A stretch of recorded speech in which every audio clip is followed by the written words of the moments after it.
About 25 years ago, we were in the Philippines, and we had been traveling doing evangelism all over the country. Actually, it's a group of many islands. I think there's over 700 islands in the Philippines, and we were only on a few. We had taken a large boat to the island of Mindanao, which was at the time going under through a war. And when we arrived, and as a matter of fact, as soon as we got off the boat, we were greeted by the guerrillas, the Muslim guerrillas, who had captured us and took us into the jungle. And they had actually killed a missionary a month before we arrived. So it was a little frightening for a while, but the local government negotiated our release and everything was fine. So then we traveled south to work with a contact that was a Christian that had a tiny little Christian bookstore and a bakery. And when we arrived in the town, they were the only ones with a brick building. The bakery was a brick building, and we stayed there. And we had only been there about 3 or 4 days when all of a sudden there was a plague of mice. Like nothing you've ever seen before. Mice everywhere. You could hear them in the walls. You'd see them. You'd step on them. They were just coming in from the rice paddies off, and that's what the village was. It was really a very much a rice farming area, like you see in the pictures, with the rice paddies cut into the mountains like shelves.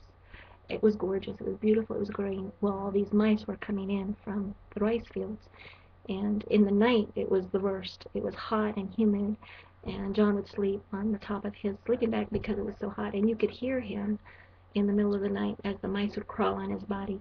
He would grab the mice and throw them against the wall to get off of his body, and you could hear the mice go squeak, and then bam against the wall, squeak, bam, squeak, bam. Of course, I didn't care how hard it was. I didn't want to feel those little feet on my body, so I would wrap up my little daughter Brittany, she was 2, in the sleeping bag. It was so hot, and just my little head through the top of the sleeping bag as they would crawl on me all night. It was horrible.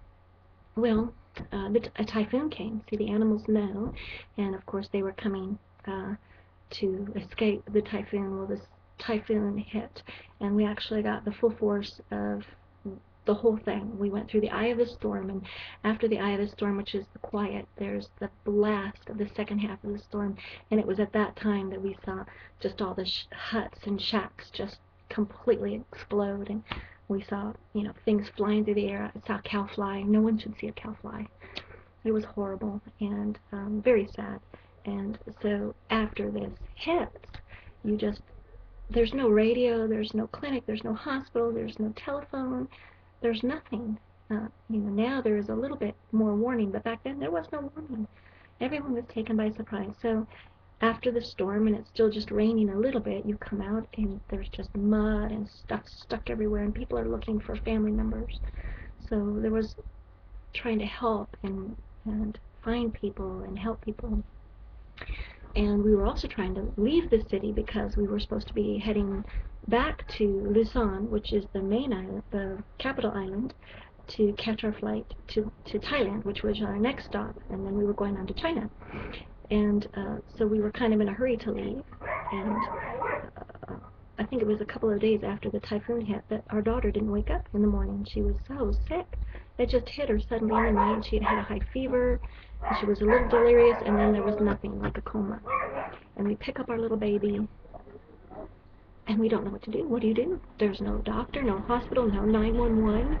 There's just mud and dirt and filth and everybody else with worse problems than you.